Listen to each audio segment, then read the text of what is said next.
Voilà, heureuse année à tous les téléspectateurs fidèles de ce magazine. Je suis très heureuse de me recevoir encore chez vous. Merci pour la confiance, la fidélité que vous accordez toujours à votre magazine.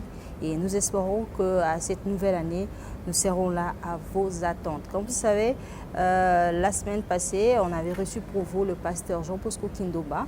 Et il est encore notre invité d'aujourd'hui, que je m'en vais déjà dire. Bonjour pasteur. Bonjour bien-aimé. Heureuse année. Bonne année et que le Seigneur dans sa grâce nous aide à vivre des signes, de prodiges et de miracles. Ça c'est le thème de l'année que Dieu nous a donné ici au Centre Précieux. Voilà. Pasteur, la fois passée on a parlé de l'amour de Dieu. Et vous nous avez dit quelque chose de très capital, que l'amour de Dieu est inconditionnel. L'amour de Dieu est immuable, l'amour de Dieu ne change pas. Et il y avait beaucoup de téléspectateurs qui ont réagi par rapport à ça. Il y a certaines personnes qui ont demandé, est-ce que le pasteur ne peut pas nous définir un peu c'est quoi l'amour de Dieu, en termes de définition?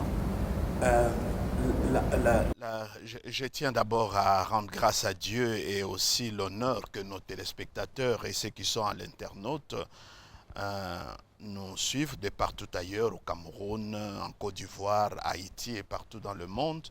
Le feedback, la réaction par rapport à l'émission qu'on a fait la fois passée, ça m'a beaucoup encouragé. C'est comme ça que nous sommes à leur service pour encore partager cette bonne nouvelle de l'œuvre parfaite, complète, totale du Christ, ce message de la grâce et christocentrique. L'amour de Dieu, nous ne pouvons pas le définir. Simplement, ce que je pourrais dire, l'amour, c'est la nature de Dieu. Donc, si tu touches Dieu, tu touches l'amour. Si nous sommes faits de la chair, mais Dieu est fait de l'amour, si je peux parler à la manière des hommes. Donc, Dieu est amour. Dieu, dans son essence, est amour. Beaucoup de choses que Dieu peut avoir, on peut parler en termes de caractère, en termes d'attributs. Mais l'amour, ce n'est pas le caractère de Dieu. L'amour, c'est la nature de Dieu. C'est ce que le croyant, c'est Dieu lui-même. L'amour, c'est vraiment sa nature. Ce n'est pas un caractère. Parce que beaucoup de gens croient que c'est parmi les caractères de Dieu. C'est comme ça que je vous ai dit la fois passée, si vous prenez Dieu dans tous ses attributs, dans tous ses caractères, il est omniscient, omnipotent, Dieu est juste, Dieu est saint, et que nous puissions mettre l'amour à côté, personne ne peut tenir une relation avec Dieu. Mais ce qui fait l'équilibre, ce qui fait que nous puissions commercer, nous pouvons être en relation avec lui, c'est parce que Dieu est amour. Donc je répète encore, Dieu et amour, ce n'est pas un caractère de Dieu, mais c'est la nature de Dieu. Ça veut dire, si Dieu n'est plus amour, Dieu n'est plus Dieu. Si Dieu te hait, Dieu n'est plus Dieu. Parce qu'il n'a pas en lui les dispositifs de haïr, de faire mal, de détruire. Dieu en l'essence, dans sa profondeur, Dieu est amour. Mais si on peut savoir, quelle est l'importance de l'amour de Dieu dans nos vies? En fait, c'est la source. Parce que même quand Dieu décide à créer Adam et Ève, j'aimerais bien te le dire, Blandine, Dieu peut être seul en tout et il n'a besoin de personne. Ça veut dire Dieu omniprésent, il n'a pas besoin de l'homme pour qu'il soit omniprésent. Dieu est omniscient, il n'a pas besoin de l'homme pour qu'il soit omniscient. Dieu est tout à fait tout puissant, il n'a pas besoin de l'homme.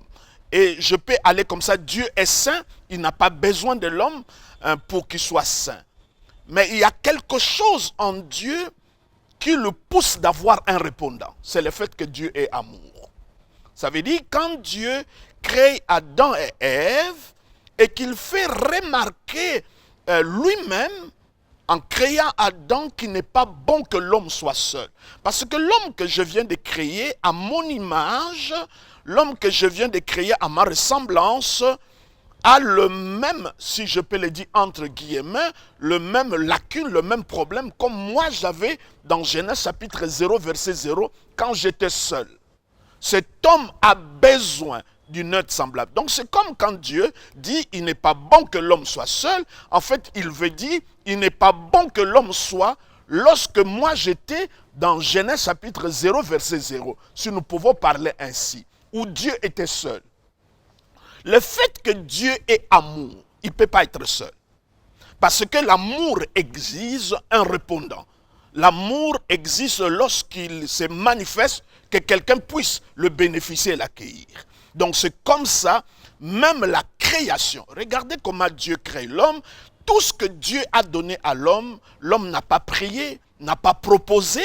Même lorsque Dieu constate que l'homme a besoin d'une femme, l'homme lui-même n'est pas conscient de son besoin. C'est Dieu qui a fait ça. Donc, nous pouvons bien comprendre, depuis la création, depuis la nuit des temps, depuis l'éternité, Dieu est amour et tout ce qu'il fait, la base sur laquelle il le fait, c'est l'amour. C'est comme ça la Bible dit, car Dieu a tant aimé le monde, j'aime bien l'intensité. Dieu n'a pas seulement aimé, mais son amour est tellement intense, il a mis le meilleur de tout ce qu'il pouvait avoir, et qu'est-ce qu'il a fait? Il a donné son Fils unique, afin que personne ne périsse et que nous puissions avoir la vie éternelle. Vous voyez que partout, quand nous parlons amour, l'initiative vient de Dieu. Donc, cet amour, est-ce que cet amour est réservé uniquement aux croyants, aux chrétiens, où tout le monde doit bénéficier? C'est là que nous pouvons dire que les chrétiens ne privatisent pas Dieu, que personne ne puisse domestiquer Dieu. Dieu, il fait tomber la pluie sur le bon comme sur le méchant. Dieu s'occupe même de la fourmi. Lorsque moi je vais à l'alimentation, que je fais mes achats, Dieu sait que dans ce que je vais manger ou j'acheter, il aura des résidus, il aura des choses qui vont tomber par terre, des miettes de pain, afin que ces pauvres créatures, même des fourmis, arrivent à se nourrir. Donc voilà que Dieu va jusque-là à prendre soin même des fourmis. Et si nous parlons, n'est-ce pas, des oiseaux qu'il prend soin, la Bible le dit, nous valons plus que même le passereau, le moineau. Donc ce que nous devons comprendre, Blandine, qu'aujourd'hui, tout ce qu'on peut prêcher, par exemple, un païen n'a pas besoin qu'on lui enseigne sur la colère de Dieu. Mais il peut bénéficier de l'amour de Dieu. Non. Il n'a pas besoin qu'on l'enseigne. Il sait. C'est comme ça, tu vois, quand quelqu'un pêche, il s'éloigne de Dieu. Quand Adam a péché, Adam s'est éloigné de Dieu. Et vous verrez que c'est Dieu qui cherche l'homme. C'est comme ça, j'entends souvent les gens qui disent je cherche la face de Dieu. La question que nous nous posons, entre toi et Dieu, qui s'est égaré, qui est perdu? C'est Dieu ou c'est toi? Mais pourquoi tu prétends que tu dois le chercher?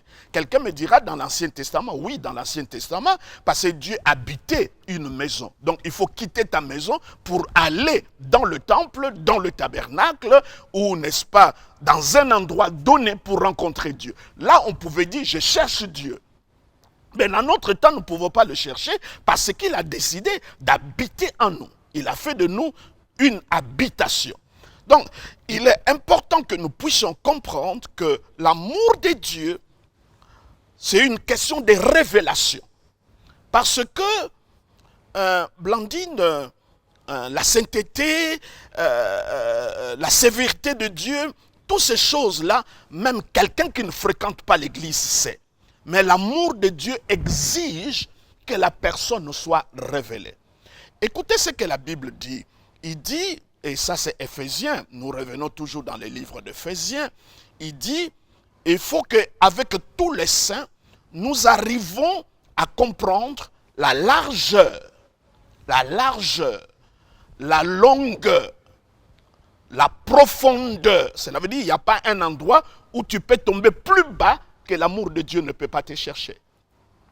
Il n'y a pas une largeur d'une situation si grande qu'elle soit que Dieu est incapable de résoudre. En vous entendant parler, c'est comme si les non-croyants aussi bénéficient de l'amour de Dieu. Mais effectivement, Dieu, vous savez, il n'y a pas quelque chose que tu dois faire que Dieu t'aime plus. Et il n'y a pas des choses que tu as fait pour que Dieu t'aime moins.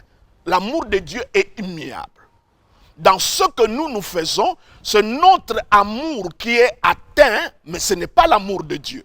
Si par exemple, je ne lis pas la Bible, je vis dans le péché, je ne prie pas, je ne viens pas à l'église, l'amour de Dieu ne va pas changer. Dieu va continuer à m'aimer. Mais le problème, c'est mon amour qui va être frappé parce que je ne l'alimente pas par la prière, par la parole. Mais Dieu est toujours au point culminant. Son amour est aimable. Aujourd'hui, que tu fasses ou que tu ne fais pas, Dieu reste tel qu'il est, il est amour. Vous pouvez bien comprendre, ceux qui nous suivent, Dieu n'a pas commencé son histoire dans votre vie lorsque seulement vous êtes devenu chrétien. Depuis que nous ne les connaissons même pas lorsqu'on connaissait la parole de Dieu, même pas un verset dans notre bouche, Dieu manifestait déjà. Mais la fois passée, vous nous avez dit quelque chose qui a touché mon entendement. Vous avez dit que les personnes qui aiment les choses du monde, l'amour de Dieu n'est pas en eux. Oui, effectivement, quand quelqu'un, c'est comme ça je dis, qu'est-ce que nous devons faire pour que quelqu'un ne vit pas dans la mondanité? La démarche, la plupart des Qui est païen, il est déjà dans la mondanité. Oui, effectivement, parce que j'aimerais bien revenir sur cela. Quelqu'un qui vit dans la mondanité, la Bible nous donne maintenant le remède. Le remède, ce n'est pas lui dire que tu es pécheur. Ce langage-là, vous ne l'écoutez pas auprès de Jésus. Quand Jésus voyait des païens, des gens qui ne priaient pas, des gens qui ne croyaient pas, il ne dit pas que vous êtes possédés. Vous avez des démons. Plutôt, Jésus dit, ce sont des brebis qui n'ont pas de berger. Donc, le langage de Jésus est différent de nos pasteurs. Le langage de Jésus est différent de la plupart des prédicateurs. C'est comme ça la Bible dit, nous sommes des dispensateurs de la grâce. Cela veut dire des gens qui détiennent le secret de la grâce. Et la grâce, c'est la manifestation de l'amour de Dieu. Donc, pour que quelqu'un n'aime pas le monde, ce qu'il faut mettre dans son cœur, ce n'est pas la peur de Dieu. Parce que la Bible dit, l'amour parfait bannit la crainte. Donc, l'antidote de la peur, ce n'est pas chasser l'esprit de la peur, mais c'est de croire à l'amour parfait. Et l'amour parfait, ce n'est pas auprès d'un mari, ce n'est pas auprès d'une femme, ce n'est pas auprès d'une organisation, ce n'est pas auprès d'un copain, ce n'est pas auprès d'un fiancé. L'amour parfait, on peut que le rencontrer à Dieu et c'est ça qui peut chasser la peur. Cela veut dire, quand tu mets l'amour dans le cœur de quelqu'un, il ne peut plus aimer le monde. Vous savez, aujourd'hui, quelqu'un qui évolue dans un milieu où il y a plein d'amour, il est difficile que cette personne-là soit dérégrée. Malheureusement, nous sommes environnés, entourés de beaucoup de méchanceté. Voilà. Et en vous écoutant parler, c'est comme si l'amour de Dieu a aussi des dimensions. Est-ce que l'amour de Dieu a-t-il des dimensions? Non, cela dépend de la révélation que tu as. Cela veut dire, l'amour de Dieu est là, c'est comme l'océan. Si tu vas avec une cuillère, tu puiseras que l'eau par la cuillère. Si tu vas avec juste un verre, tu puiseras l'eau par un verre. Si tu vas avec il n'y a pas de hauteur, il n'y a pas de profondeur. Cela dépend de la révélation. Cela dépend de ton approche. Dieu est amour. C'est comme vraiment l'océan. On écoute beaucoup de prédicateurs qui disent que l'amour de Dieu a beaucoup de dimensions. C'est simplement, ce sont l'amour des hommes. Les hommes, n'est-ce pas, nos amours, tels que j'aime ma femme, c'est pas la même manière j'aime mes enfants. On parle de philéo, on parle d'agapé. C'est nous les humains. Mais là, nous parlons de l'amour de Dieu. Nous ne devons pas confondre. L'amour de Dieu, je dis, c'est sa nature. Et comme Dieu ne peut pas changer de nature, son amour ne change pas. Je répète encore, l'amour n'est pas le caractère de Dieu, mais l'amour, c'est la nature de Dieu. Et la Bible, quand il dit la largeur, la longueur, la profondeur, il faut que nous arrivions à connaître cet amour qui surpasse toute intelligence. Cela veut dire, tout ce que nous pouvons concevoir, il n'y a rien qui peut égaler à l'amour de Dieu.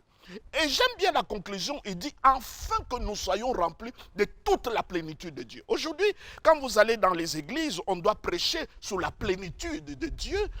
Blandine, vous allez écouter beaucoup de choses. Les gens ne prennent pas la démarche de l'amour. Il est rare d'écouter un prédicateur qui vous dira pour avoir la plénitude de Dieu.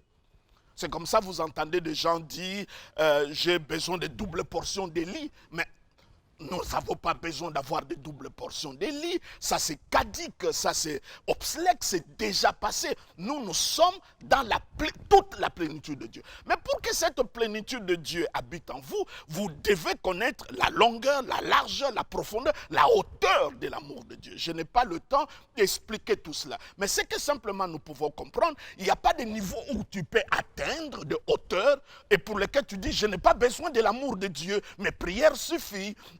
Mes jeûnes suffisent et je m'en fous de l'amour de Dieu. Et Blandine, vous serez étonné si vous allez à l'église, comment il y a carence de le message sur l'amour de Dieu. Et moi-même, j'étais étonné, j'en ai fait l'expérience. J'ai animé un séminaire ici au Centre sur l'amour de Dieu. Chaque jour, je prêchais, le nombre de gens diminuait. Vous savez pourquoi? C'est parce que nous sommes dans un environnement tellement de méchanceté, de chaos. Quand on parle de l'amour, il y a des gens qui ont été abusés à cause de l'amour. Il y a des gens qui ont été déçus au nom de l'amour. Ça veut dire que quand tu parles de l'amour, leur résonance, leur référence, c'est par rapport à leur vécu. Donc on n'a pas assez d'expérience de l'amour. Et quand on parle de l'amour, dans nos oreilles, nous entendons autre chose. C'est comme ça l'amour. C'est qu'une saison de révélation. Regardez, Jésus-Christ veut commencer le ministère. Il commence par le baptême. Jésus est baptisé par Jean-Baptiste. Alors Blandine, le Seigneur sort des eaux de baptême. La Bible dit, le ciel est ouvert, une voix du haut des cieux retentit. Et cette voix dit, celui-ci est mon fils, bien-aimé, en qui j'ai mis toute mon affection. Blandine, comment vous pouvez expliquer que Jésus avait besoin, pour commencer son ministère, de baser ça sur le témoignage de l'amour de Dieu? Combien qui vont à l'école sans le témoignage de l'amour? Combien qui entrent dans le ministère sans le témoignage de l'amour? Combien qui entrent dans le mariage sans le témoignage de l'amour? En étant Jésus, pour commencer. Et là, quand je parle du témoignage de Dieu pour Christ, Jésus n'a pas guéri un malade. Jésus n'a opéré aucun prodige. Jésus n'a pas multiplié le pain. Cela veut dire qu'il n'a rien fait, mais le Père témoigne l'amour. Ça prouve que l'amour de Dieu ne dépend pas de ce que nous faisons. L'amour de Dieu, c'est Dieu lui-même qui révèle son cœur. C'est comme ça. Quand cela termine, Jésus va au désert. Le diable le tente. Il dit, si tu es le Fils de Dieu, change le pierre en pain. Jésus dit, non, je ne changerai pas. Et Jésus dit quelque chose. L'homme ne vivra pas de pain seulement, de la parole qui sort de la bouche de Dieu. Alors, dans ce contexte-là, quelle est la parole qui est sortie de la bouche de Dieu qui doit faire vivre? Celui-ci est mon fils, bien-aimé, en qui j'ai mis mon affection. Donc, la parole qui peut nous faire vivre, c'est ce témoignage du haut des cieux, du Père auprès de Jésus, que Jésus va reprendre et va dire au diable, l'homme ne va pas vivre de pain seulement, mais de toute parole qui sort de la bouche de Dieu. Et dans ce contexte-là, la parole qui sort de la bouche de Dieu, tu es mon fils bien-aimé en qui j'ai mis toute mon affection. Et c'est là où Jésus commence son ministère. Voilà, pasteur, je vous ai laissé le temps parce que je vais revenir sur un point. Je n'ai pas voulu vous interrompre parce que des téléspectateurs, des internautes me reprochent souvent de vous interrompre la parole. Et je reviens sur ce point parce que vous venez de dire tout à l'heure que nous n'avons pas besoin de la double portion d'Élie. Et aujourd'hui, nous voyons des serviteurs, de chrétiens en train de demander à Dieu de leur donner cette double portion. Sont-ils en train de pécher ou aller contre la parole de Dieu? Non, c'est une question d'ignorance. Ils oublient seulement nous sommes dans quel régime, nous sommes dans quelle alliance. Et vous savez, un jour, les disciples de Jésus envoyés par le Christ demandaient un logis et la personne n'a pas voulu, un Samaritain leur donner là où ils pouvaient reposer leur tête. Et ils ont proposé à Jésus d'invoquer le feu comme au temps d'Élie pour calciner ces messieurs-là et toute la ville de Samarie. Entre-temps, il a bien dit, il dit, demandons le feu comme au temps d'Élie. Donc ça veut dire, si Jésus était à l'époque d'Élie, il allait dire, Élie, ce que tu fais là n'est pas normal. Il a dit, vous ne savez pas quel esprit qui vous anime.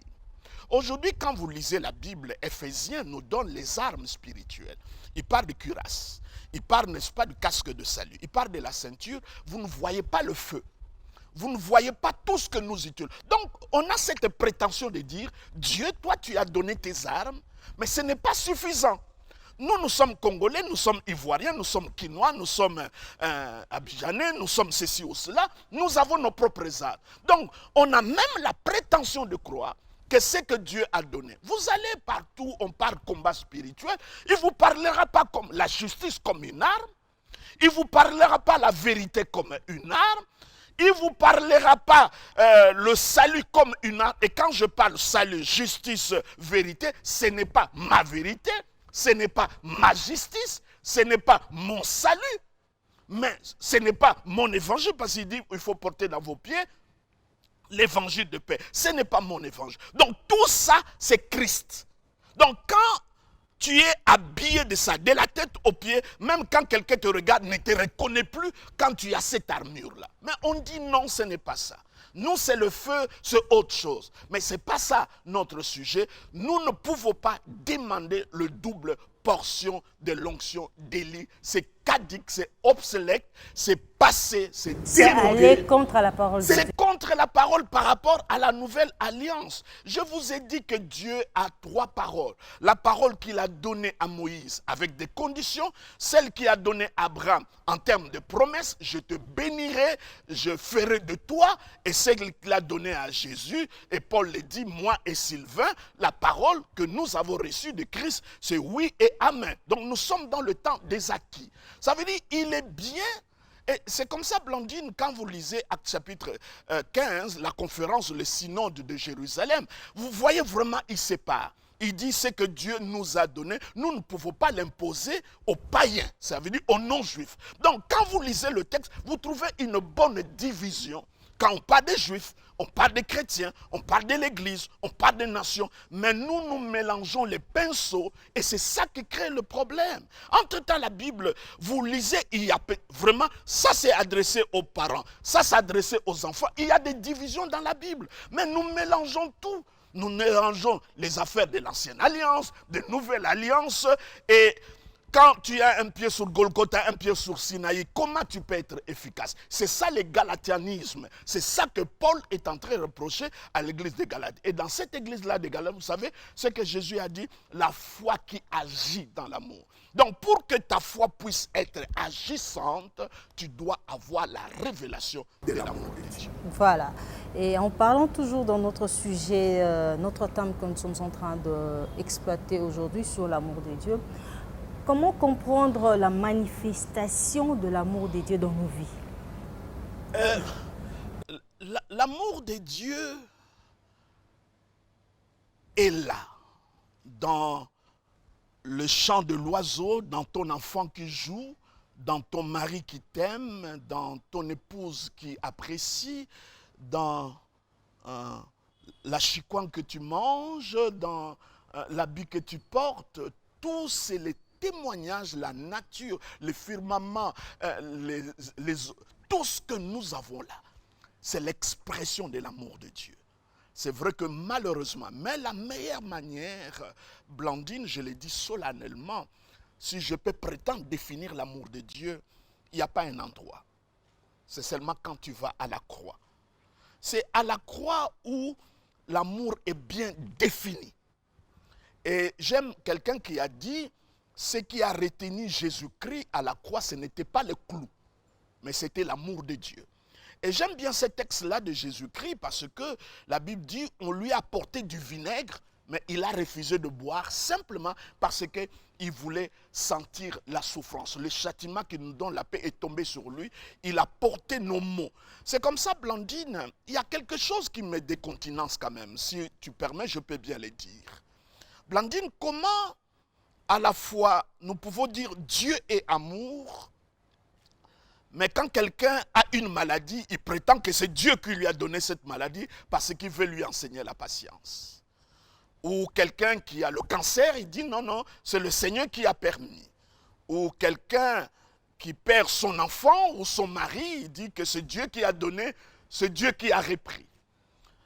Moi, je trouve que cette manière bipolaire, un peu clopin de voir Dieu n'est pas correcte. La Bible dit, Jésus allait de lieu en lieu, faisait du bien. En Dieu, il n'y a point du mal.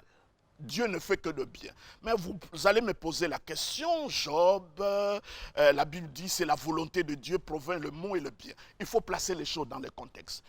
J'aimerais bien te dire, Blandine, de tous les êtres humains, même ceux qui sont dans la Bible, personne ne connaît Dieu plus que Jésus. La Bible dit, nul ne connaît le Père si ce n'est que le Fils qui était dans ses entrailles. Ça veut dire, si je cherche à connaître Dieu, son cœur, le battement, le rythme de son cœur, je ne vais pas poser la question à Abraham, pas à Moïse, pas à Jérémie, pas à Ézéchiel. Parce que chacun parle de Dieu selon parfois ses expériences à lui. Mais la seule personne, parce que c'est là où je reviens, pourquoi quand Jésus est né, grandi, n'est pas allé directement à la croix, il a passé 33 ans en train de multiplier le pain, guérir le malade, purifier les lépreux, ressusciter les morts, intervenir même quand ses disciples sont en difficulté, c'est parce que durant les 3 ans, avant d'aller à la croix, il veut nous révéler le cœur du Père. C'est Dieu que vous ne connaissez pas. D'où je suis sorti des entrailles, regardez son cœur. Quand vous n'avez pas du pain, il vous le donne.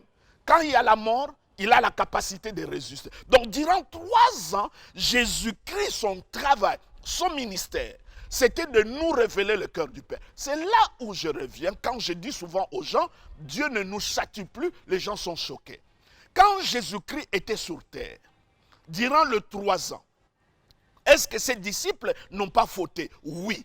Est-ce que ses disciples n'ont pas fait des erreurs? Oui, il y a même ceux qui l'ont nié. Mais nulle part tu verras Jésus envoyer une maladie, mettre son disciple en difficulté, mais plutôt il utilisait la parole pour le remettre en chemin. C'est comme ça la Bible dit, toute écriture est inspirée de Dieu pour corriger, pour châtier. Les gens disent que Dieu châtie qu'il aime. Il ne châtie pas par des maladies, par des calamités, par des souffrances, mais Dieu châtie au travers de sa parole. Parce que le même Dieu d'amour, même méchant que moi je suis, je sais bien prendre soin de mes enfants. Quelle que soit l'erreur qui peut arriver, je ne peux pas envoyer. Si nous qui sommes méchants, nous ne pouvons pas le faire, comment nous pouvons attribuer le mot qui nous arrive? C'est Dieu qui est l'auteur et c'est Dieu qui est la source. Non, ce n'est pas la nature de Dieu. En vous écoutant parler, mais si on lit dans le livre de... En fait, l'histoire me rappelle, Anne, dans le livre de Samuel, Anne, Dieu l'a rendue quand même stérile. Il y a d'autres situations, Dieu lui-même met cette personne dans cette position. Vous savez, quand vous prenez un texte, même quand vous prenez l'évangile, l'évangile ce n'est pas la nouvelle alliance. À cette période-là, il n'y a pas de médiateur, il n'y a pas d'intercesseur. C'est comme ça aujourd'hui, si les gens de Sodome étaient encore vivants, ils peuvent porter procès contre Dieu. Parce qu'ils diront, les gens du temps moderne, de ce 21e siècle, sont beaucoup plus méchants que nous, mais tu les gardes encore. Mais pourquoi nous, tu nous as calcinés, tu nous as détruits? Entre-temps, on n'est pas si méchants plus que les gens actuels. Simplement parce qu'aujourd'hui, après la croix, il y a un intercesseur, il y a un médiateur entre les hommes et Dieu, mais à cette époque-là, il n'y avait pas. C'est toute la différence. C'est comme ça, la venue du Christ, c'est vraiment la ligne de démarcation. Avant et après Jésus, il y a différence en tout. Dans notre foi, dans notre manière de prier, dans notre rapport avec le diable et les démons, dans notre relation avec Dieu, avant et après la croix, c'est deux choses différentes. C'est comme ça la Bible dit, si la première alliance n'avait pas de défauts, cela veut dire n'était pas complète, Dieu n'aurait pas remplacé. On ne dit pas continuer, on dit remplacer par une nouvelle alliance. Et la personne qui vit des moments sombres dans sa vie, et en fait, sa situation persiste, la situation ne change pas, malgré ses diverses prières. Cette personne peut aussi dire qu'il vit l'amour de Dieu. Oui, il vit l'amour de Dieu parce que la Bible dit, lorsque nous étions des pécheurs... Comment est-ce qu'il pourra témoigner l'amour de Dieu au moment que sa situation continue toujours à persister? Il y a lieu de comprendre que lorsque nous étions des pécheurs, Christ est mort pour nous. Ça veut dire l'indication, l'unité de valeur de l'amour de Dieu, ce n'est pas par rapport aux situations, c'est par rapport à ce que Christ a accompli pour nous. Mais pour cette personne-là, c'est comme je dis souvent, dans des situations comme ça, il faut aller cas à cas. Mais ici, nous parlons d'une doctrine générale pour tout le monde. Nous n'allons pas dans des cas spécifiques. Parce que peut-être en causant avec la personne, vous verrez que c'est un problème d'ignorance, simplement, parce qu'il ignore que Dieu l'aime. On l'a fait comprendre qu'il est à la merci du diable. Entre-temps, je crois que je lisais une histoire dans un village où un enfant est sorti de la case de ses parents pour se soulager. Et au moment qu'il s'apprêtait pour se soulager, une bête féroce est sortie de la forêt pour l'attaquer. L'enfant a crié.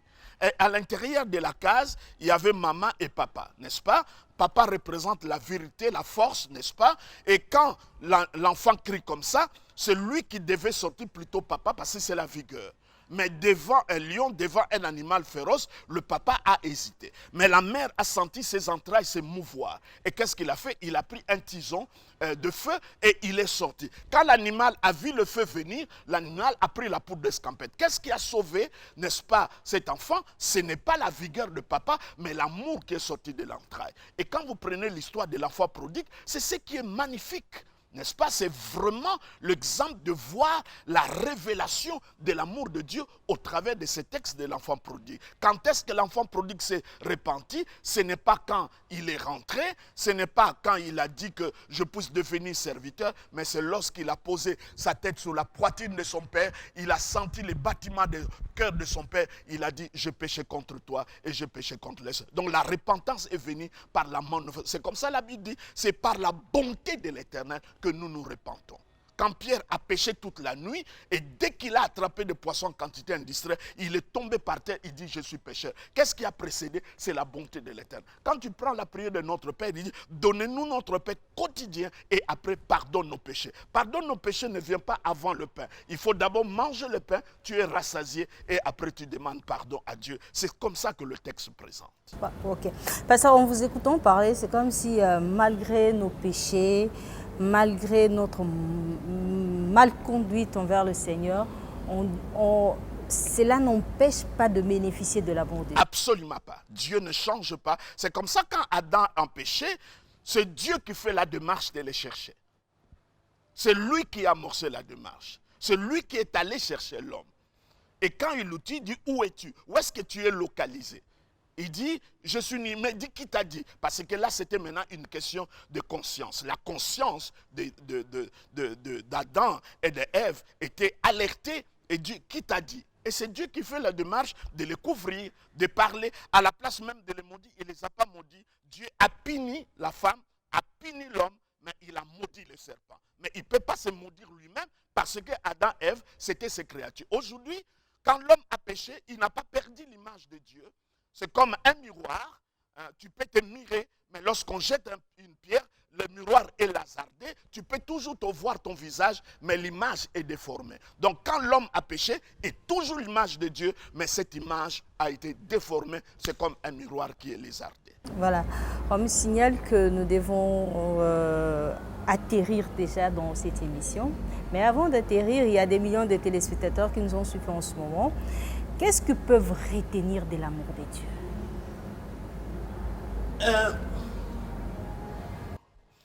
Blandine, il n'y a pas quelqu'un d'autre qui est la vraie image de Dieu, l'empreinte de Dieu. C'est comme ça, arrêtez de croire que l'image de Dieu, c'est Moïse et Jésus. C'est Aaron et Jésus, c'est Ézéchiel et Jésus, c'est Paul et Jésus. Non, non. La seule image de Dieu, le reflet, l'empreinte de Dieu, c'est Christ. Ça veut dire, c'est au travers du Christ. Et la Bible dit, j'aime bien le texte qui dit, l'espérance ne trompe pas.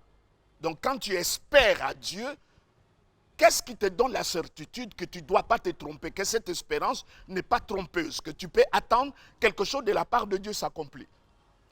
Et la Bible répond, c'est parce que Dieu, le Saint-Esprit a répandu l'amour de Dieu dans nos cœurs. Donc c'est l'œuvre du Saint-Esprit.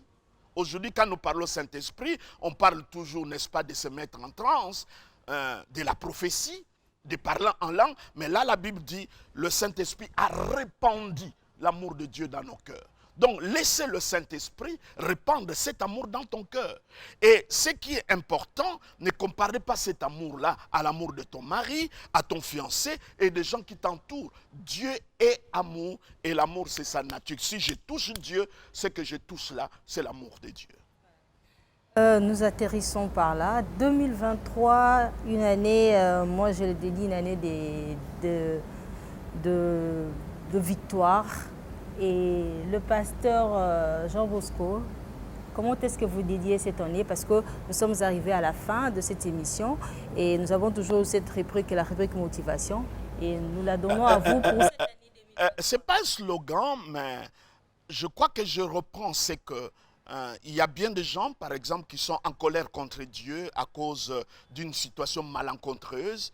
Il y en a bien d'autres qui avaient des attentes les années passées, mais arrivé cette année, ils n'ont pas vu cela s'accomplir. La Bible dit les désirs qui ne sont pas accomplis fait de quelqu'un arbre comme un arbre sec. Ce que je vais simplement dire, Dieu ne déçoit jamais. La Bible dit, ceux qui ont le regard sur lui ne peuvent pas être confus. J'aimerais bien dire à nos téléspectateurs, de croire à l'amour de Dieu qui a été manifesté à la croix. Je n'ai pas une autre manière de le dire. C'est de réaliser simplement par tout ce que tu es en train de vivre, même les petites choses. C'est comme ça la Bible est très intéressante. Il dit, celui qui se confie à l'Éternel ne peut pas être confus. Il ne voit pas venir le danger. Ça veut dire, le danger vient, mais il ne voit pas. Mais celui qui ne confie pas à l'Éternel, il voit toujours le danger. Cela veut dire, autour de lui, il peut avoir le bonheur, la joie. Au lieu de s'intéresser à cela, il est en train d'être distrait par d'autres détails. Même si ces domaines ne marchent pas, il y a des domaines qui marchent dans ta vie. Tu peux bien exalter et louer le Seigneur pour cela. Merci beaucoup, pasteur. C'est un plaisir. De votre disponibilité et surtout de répondre à toutes nos questions. Merci beaucoup. Chers téléspectateurs, merci de nous avoir suivis. Vous avez compris que j'ai reçu pour vous aujourd'hui encore une fois le pasteur Jean Bosco Kindomba, visionnaire de l'église Sang Précieux située dans la commune de Kalamou, plus précisément dans le quartier Matongé. Moi, je vous retrouve prochainement pour un nouveau numéro de ce magazine. Mais si vous avez aimé cette émission, il faut dire merci beaucoup à Imak Makengo qui était à la prise de vue et à la réalisation de la grande équipe de Sang Précieux qui nous ont accompagnés. Les rendez-vous est pris pour la semaine prochaine, un nouveau numéro. Restez fidèles au programme de votre chaîne. À très bientôt. Au revoir.